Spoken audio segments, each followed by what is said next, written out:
Hola chicos, en este video vamos a empezar con uno de los primeros temas que aparece en la serie de química del CBC, que tiene que ver con los diferentes estados de la materia y en particular trabajar con los puntos de fusión y ebullición de diferentes sustancias. ¿Sí? Para empezar, el universo se compone de materia y energía. En química del CBC a lo que más le vamos a dedicar tiempo para estudiar es a la materia, a la estructura de la materia. La materia básicamente es lo que le da existencia a las cosas que tienen masa, ¿sí?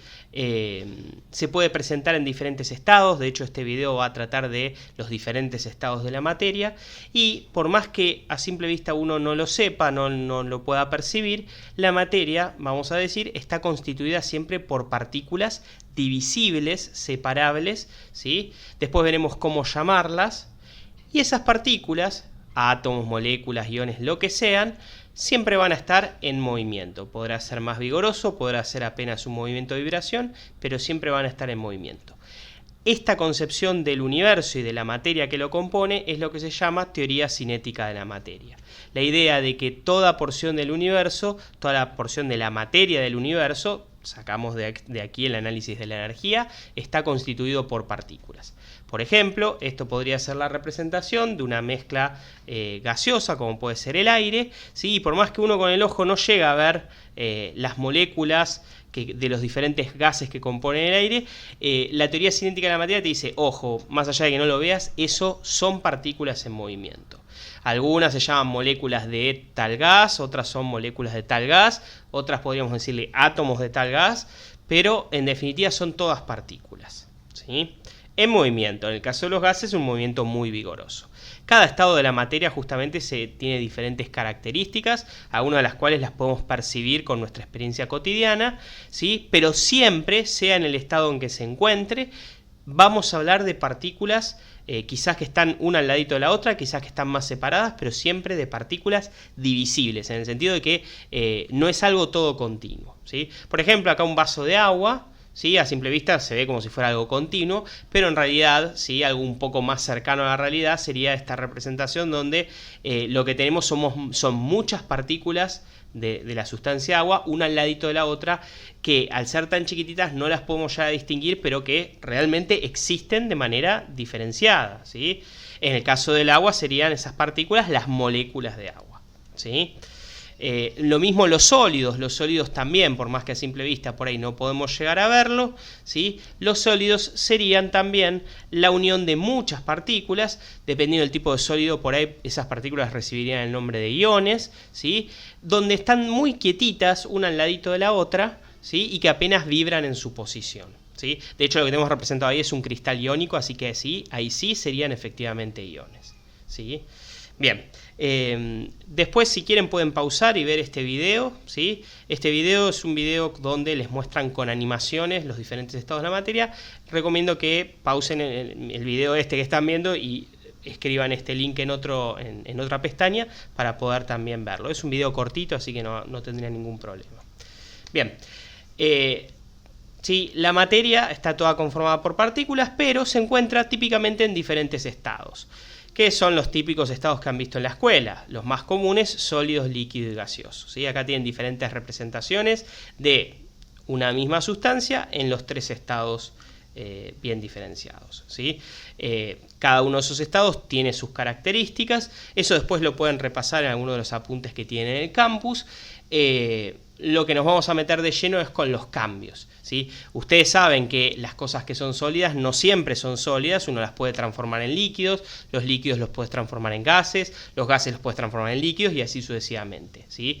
Que existan diferentes estados de la materia no significa que la materia sea algo inerte o algo que no pueda cambiar. Efectivamente, una misma sustancia puede pasar en cualquiera de los tres estados, dependiendo de diferentes variables a las cuales se lo someta. Entre ellas, la más importante, la temperatura, pero también importante el tema de la presión. Acá en pantalla lo que tiene es una representación de los tres estados típicos del agua y el nombre de los cambios de un estado al otro, ¿sí? De vuelta, el ejemplo que tiene ahí en pantalla es con el agua, pero cualquier sustancia puede, en principio, cambiar entre esos tres estados, sólido, líquido y gaseoso, ¿sí?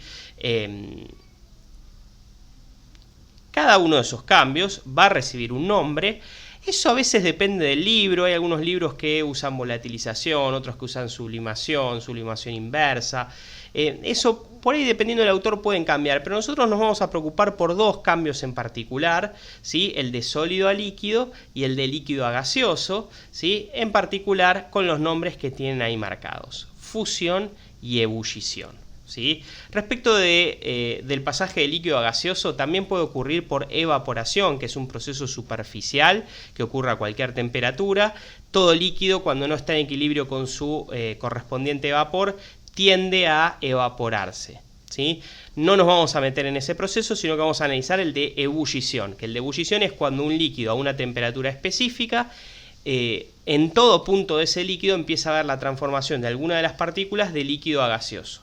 ¿Sí? Típicamente en el agua se le dice hervir, y es lo que hacemos cuando efectivamente calentamos el agua hasta los 100 grados. ¿Sí? Entonces, los dos procesos que nos vamos a quedar de todos los posibles son esos dos, con esos nombres que los tengo marcados ahí: fusión y ebullición. ¿Sí? Para que quede bien claro, fusión es el pasaje del estado sólido al líquido. ¿Sí? Por ejemplo, acá de vuelta está representado algo que parece ser agua, ¿sí? Hielo a agua.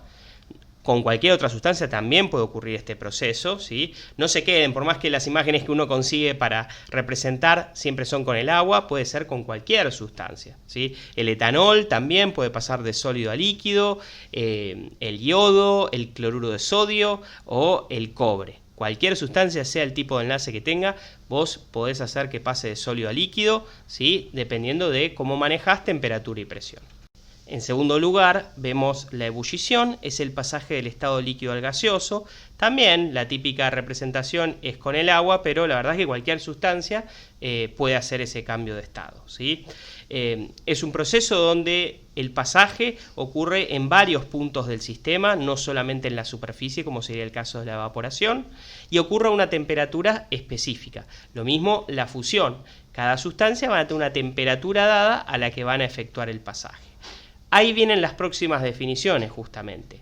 Se llama punto de fusión a la temperatura específica a la que ocurre el proceso de fusión de una sustancia. Y se llama punto de ebullición, es completamente análogo, a la temperatura a la que ocurre la ebullición de una sustancia. ¿Sí? Entonces, estos procesos, tanto el de fusión como el de ebullición, ocurren en un momento específico, ¿sí?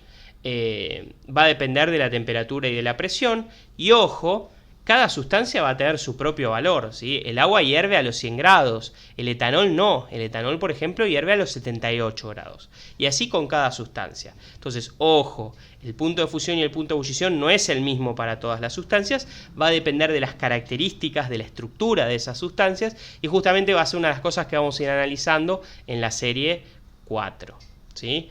Entonces, esto de punto de fusión y punto de ebullición y comparar los valores, a futuro lo vamos a hacer bastante. Por ahora simplemente vamos a trabajar con esos valores, sin comparar por qué alguien tiene mayor o menor punto de fusión que el otro. ¿Sí? Como ejemplo, fíjense, acá tiene una tabla con un montón de sustancias distintas, y fíjense cómo los puntos de fusión y de ebullición pueden variar desde valores bastante altos, miles, 1500, 3000 grados, hasta bastante bajos, ¿sí? Menos 270, menos 250, menos 80 grados, ¿sí? Va a depender de la estructura de la sustancia siempre, ¿sí? Bien. Ojo, la temperatura no es el único factor que afecta a los cambios de estado, ¿sí? Tanto el valor del punto de fusión como del punto de ebullición va a depender de a qué presión se encuentra la sustancia. Por eso, una de las cosas que cotidianamente conocemos, el hecho de que, por ejemplo, el agua hierve a 100 grados a nivel del mar y hierve a menor temperatura, 95, 93, 90 grados, cuando uno está en la altura, ¿sí? Cuando uno está, por ejemplo, a 2000, 3000 metros sobre el nivel del mar, ¿sí? La presión externa a la que está expuesta una sustancia va a afectar a la temperatura a la cual esa sustancia cambie de estado de la materia, ¿sí? Cambie de estado. Bien, por ejemplo, acá tienen, para el caso del agua, este gráfico sí es exclusivo del agua, y lo que nos va indicando esa línea turquesa es, dependiendo de a qué presión se encuentre uno, cuál es el punto de ebullición, ¿sí? Boiling es básicamente la ebullición, hervir, ¿sí? Entonces, por ejemplo, si uno está justo a una presión de 1 atmósfera, que corresponde más o menos a unos 1000 milibares, ¿sí? La temperatura, el punto de ebullición, es lo que está marcado justo ahí, ¿sí? El punto de ebullición es los 100 grados que todos conocemos. Si uno se va arriba de una montaña donde la presión atmosférica es un poquitito menor, el punto de ebullición va a ser un poquitito menor a 100. Como les dije, 95, 92, 90 grados. Si en cambio uno aplicara una presión externa y aumentara la presión, ¿sí? El punto de ebullición aumenta también en su valor, ¿sí? Entonces, esto ocurre en toda sustancia. Este gráfico específico es del agua, pero cualquier sustancia, si vos le cambiás la presión externa, su punto de ebullición va a cambiar.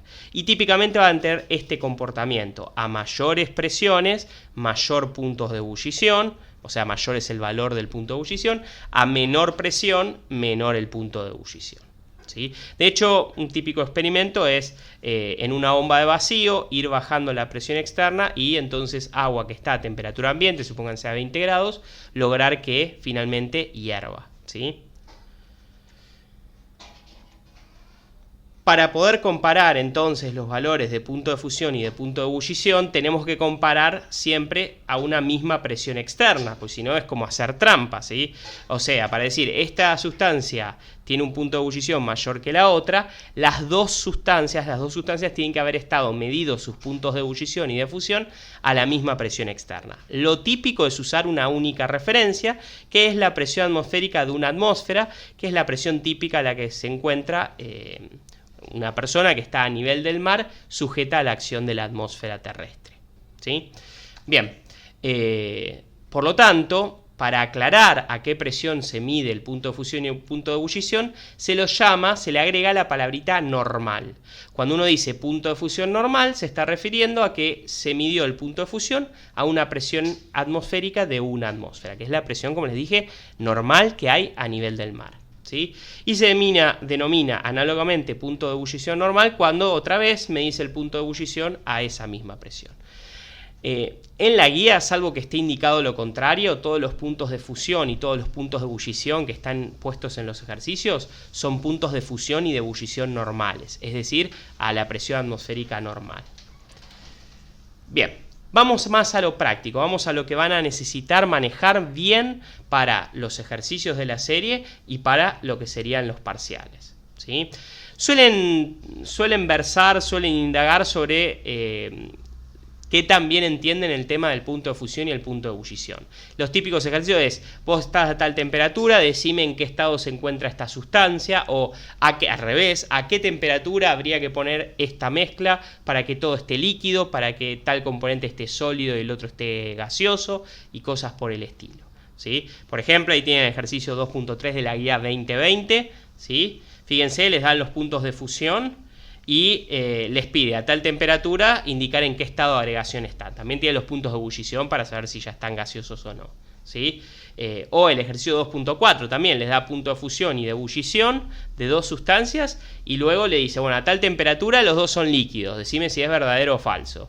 A tal temperatura tal es sólido y el otro es líquido, decime si es verdadero o falso, ¿sí? Bueno, vamos a hacer un ejemplo parecido a esto, pero no exactamente igual, así los de la guía después los pueden hacer ustedes y acuérdense que luego consultan las respuestas que figuran al final, ¿sí? De esa manera pueden saber si lo que hicieron estuvo bien o no.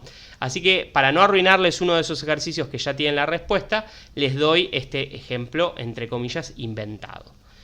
Tengo un sistema con estas tres sustancias, agua, benceno y etanol. En cada caso les doy el punto de fusión y el punto de ebullición y tenemos que responder estas preguntas. Si son todos sólidos a menos 5 grados centígrados, que indiquemos una temperatura donde 2 estén líquidos y 1 esté sólido, que indiquemos una temperatura en la que 2 estén gaseosos y 1 esté líquido, y la última, también una pregunta bastante estándar, en qué estado se encuentran a los 4 grados, ¿sí? Esto podría ser un ejercicio típico de la serie o de una autoevaluación o de un parcial incluso. Bien. La primera estrategia que uno podría hacer es responder pensando así en el aire, viendo los valores y diciendo, bueno, a ver si tengo tal temperatura, uy, superé el punto de fusión, superé el punto de ebullición, en este estoy por debajo del punto de ebullición. Sí, es una estrategia que les puede servir, pero también los puede marear, ¿sí? Después vamos a hacer una estrategia que me parece que es mucho más robusta. El criterio para poder aplicar esta estrategia y responder, por supuesto, es que como el punto de fusión te marca la temperatura a la que pasás de sólido a líquido, si la temperatura es más baja que el punto de fusión, es decir, si la sustancia está sujeta a una energía cinética promedio menor que la que corresponde a su pasaje a líquido, quiere decir entonces que esa sustancia va a tener que estar en estado sólido, ¿sí?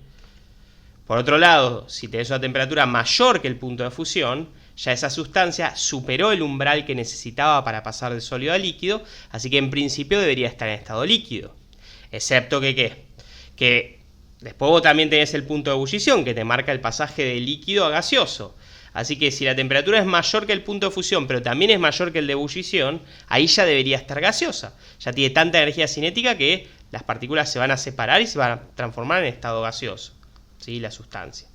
Así que el criterio sería, si yo conozco los valores de punto de fusión y de punto de ebullición, antes que el punto de fusión, es decir, temperaturas por debajo, la sustancia tiene que estar sólida. Si conozco el punto de ebullición, temperaturas por arriba, la sustancia tiene que estar gaseosa. Y en el medio, donde está a mayor temperatura que lo que necesita para pasar a líquido, pero no alcanza a pasar a gaseoso, bueno, ahí debería tener que estar líquido, ¿sí? Si uno ordena de menor a mayor, esto debería ocurrir, ¿sí? Bien, entonces, tratemos en el aire. A menos 5 grados, si son todos sólidos. A ver, el agua tiene punto de fusión 0. Menos 5 no supera 0. Entonces, si no supera punto de fusión, está sólida. A menos 5 agua está sólida. Benceno, punto de fusión es 6. Menos 5 no supera 6. Quiere decir entonces que tampoco supera el punto de fusión, tiene que estar sólida.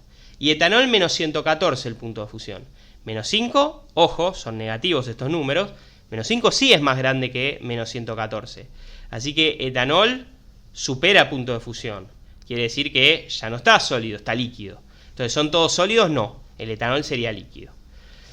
Como ven, se puede, ¿sí? Se puede responder así en el aire, viendo dato por dato, ¿sí? No, nada te lo impide. Pero uno se puede marear, ¿sí? De hecho, por ahí alguno de ustedes ni siquiera me pudo seguir a medida que yo iba diciendo cada uno, ¿sí? Entonces, les recomiendo no meterse en esta estrategia. Salvo que ya estén muy cancheros, no usen esto de ir pensando en el aire, ir viendo el punto de fusión, porque lo más probable es que después en algún momento se mareen, sobre todo si tienen 3 o 4 sustancias. Lo que yo les recomiendo es que utilicen como estrategia hacerse lo que vendría a ser, entre comillas, un esquema de fases. O, si uno incluyera la presión en esto, sería un diagrama de fases. Algo que por ahí en la escuela vieron o por ahí no, ¿sí? Yo en la secundaria nunca lo vi. Pero bueno, les explico así muy básicamente, porque lo que vamos a usar es una versión ultra simplificada, porque de hecho no vamos a analizar el tema de la presión, solamente vamos a analizar el tema de la temperatura. Para usar esta estrategia, ustedes deberían hacerse, aunque sea de manera esquemática, no necesitan hoja milimetrada, lo que sería una línea de temperaturas, como una línea de tiempo pero de temperaturas. Por supuesto, de algún lado ponemos el 0, tenemos temperaturas negativas, temperaturas positivas, porque estamos en la escala Celsius, ¿sí? Y lo primero que haríamos es, bueno, arranco con el agua, arranco con una sustancia y marco el punto de fusión y el punto de ebullición. En el caso del agua, el punto de fusión está en 0. Ese sería el punto de fusión. El agua, 100 grados. Busco en la escala del 100 y marco el punto de ebullición, ¿sí? Temperaturas por debajo del punto de fusión, menores que el punto de fusión, la sustancia está demasiado fría como para fundir. Así que la sustancia, cuando está a temperaturas por debajo del punto de fusión, está sólida.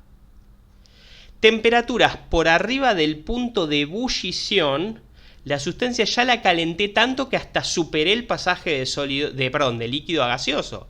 Así que temperaturas por arriba del punto de ebullición, la sustancia va a estar en estado gaseoso. Y por supuesto, ¿qué me queda en el medio?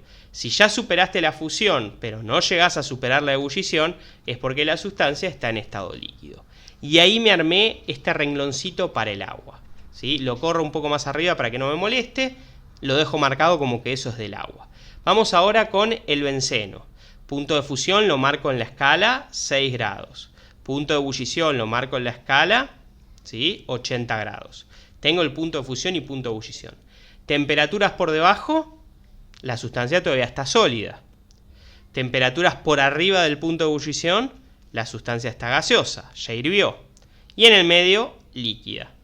Lo corro para arriba. Obviamente cuando lo corro para arriba no lo muevo, ¿sí? No lo muevo, simplemente lo subo, ¿sí? Bien, tengo la del agua y tengo la del benceno. Falta la del etanol.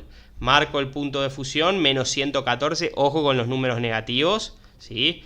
Números negativos va aumentando el valor absoluto hacia la izquierda, ¿sí? Así que menos 114 está de ese lado. Punto de fusión, y ahora en 78 está muy cerca de 80, punto de ebullición. Temperaturas por debajo del punto de fusión, sólido. Temperaturas por arriba del punto de ebullición, gaseoso. Lo del medio, líquido. Ahora que la subí, sí, ya tengo las tres acomodadas en la misma escala, con la misma línea de temperaturas, y con lo cual puedo ver en qué estado se encuentra cada una al mismo tiempo, ¿sí? Visualmente mucho más fácil de organizar. Vamos con los ejercicios, ¿sí? Primero me pregunta a menos 5 grados si son todos sólidos. Tengo que buscar, ¿sí?, justamente el menos 5 grados. Ojo con el tema de las temperaturas negativas. Por supuesto hay que respetar la escala. Si uno no respeta la escala, todo esto se desmorona, ¿sí? Menos 5 grados más o menos estaría por ahí, ¿sí? Bien, si yo me fijo ahí, esa línea que me marca los menos 5 grados, que está en color ese verde bien fluo, abarca la zona sólida del agua, la zona sólida del benceno, pero la zona líquida del etanol. Con lo cual la respuesta es que no son todos sólidos a menos 5 grados. Con una sola mirada puedo responder las tres cosas porque lo tengo todo organizado en la misma escala de temperaturas. Después, el ítem B me pide indicar una temperatura en la que dos de ellos estén líquidos y uno sólido. Vamos por partes. Tenemos todas las temperaturas acá abajo. Lo que vamos a ir viendo es, para cada valor, cuándo tenemos sólidos, cuándo líquidos, cuándo gaseosos. Por supuesto que si estoy muy a la izquierda tengo los tres sólidos, no me sirve. Toda esta zona, menos 100, menos 80, menos 60, menos 40, menos 20, tengo dos sólidos y un líquido. Tampoco me sirve, yo quiero dos líquidos. Si me voy para el otro lado, toda esta parte tengo los tres gaseosos. Estas temperaturas, 60 por ejemplo, tengo los tres líquidos. 40 o 20 tengo los tres líquidos, tampoco me sirve. Claramente la temperatura que estoy buscando tiene que andar por acá, por el medio del gráfico. Yo quiero dos líquidos, así que el etanol seguro que va a ser uno de ellos porque digamos que en esta parte es siempre líquido. La parte del benceno no me sirve en definitiva, porque para que el benceno esté líquido, el agua también tiene que estar líquido. Así que en vez del benceno, la segunda sustancia de estas tres que tienen que estar líquida tiene que ser el agua. Con lo cual necesito, para tener dos líquidos, dos verdes y uno sólido, uno celeste, tengo que estar acá, en el medio de esos dos puntos de fusión, del agua y el del benceno. Viniendo ahora sí los valores, como uno es 0 grados y el otro es 6 grados, tendré que estar en 3 grados, 4 grados, 5 grados, 1 grado, 2 grados. Cualquiera de esas temperaturas, efectivamente voy a tener el agua y el etanol en estado líquido, mientras que el benceno va a estar en estado sólido. Dos líquidos y uno sólido como pedía el ítem B.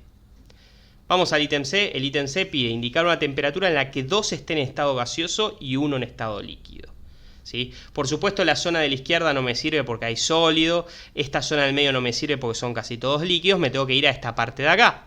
Yo quiero dos gaseosos, ¿sí? Si me voy muy después de 100, ya tengo todos gaseosos.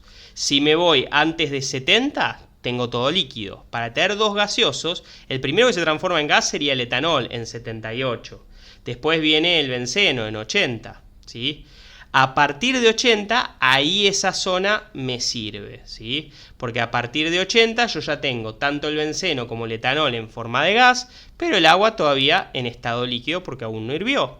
La verdad que acá hay muchas respuestas posibles porque a partir de 80 recién se agota cuando llegas a 100 porque ahí pasan a estar todos gaseosos. Así que entre 80 y 100 puedes elegir cualquier temperatura, qué sé yo, podrías elegir, no sé, 90, 92, 88, cualquiera de esas, ¿sí? Bien, finalmente, ¿en qué estado se encuentran los 25 grados? Bueno, acá ubicamos otra vez nuestra línea verde de los 25 grados respetando la escala y vemos que tanto en el agua, tanto en el benceno, tanto en el etanol, los tres están en la zona de estado líquido, ¿sí? Así que acá estarían los tres líquidos. Bueno, Esto, como se habrán dado cuenta, es simplemente una forma de representar gráficamente la información del enunciado para que sea más fácil comparar y mirar las tres sustancias al mismo tiempo. No es imprescindible para responder estos problemas, es simplemente una estrategia que a mí me funcionó cuando era alumno y que supongo que a la mayoría de ustedes le puede llegar a funcionar. Por supuesto que si estos ejercicios ya son cancheros y lo saben hacer simplemente leyendo el texto, háganlo de esa manera, ¿sí? Estamos en un nivel universitario. Cada alumno va a encontrar la manera que es más adecuada para la forma en la que suelen hacer los problemas, ¿sí? Para que a ustedes les salga. Entonces, esta simplemente es un consejo para que no se confundan, ¿sí? Bueno, espero que les haya servido. Sí, miren los otros videos donde les explico sobre sistemas homogéneos, heterogéneos, sustancias y demás. También hay un video de un tema que suelen preguntar mucho, que es fórmula molecular y fórmula empírica. Por favor, miren ese video antes de tratar de hacer los problemas que traten de esos temas, ¿sí? Bueno, hasta luego.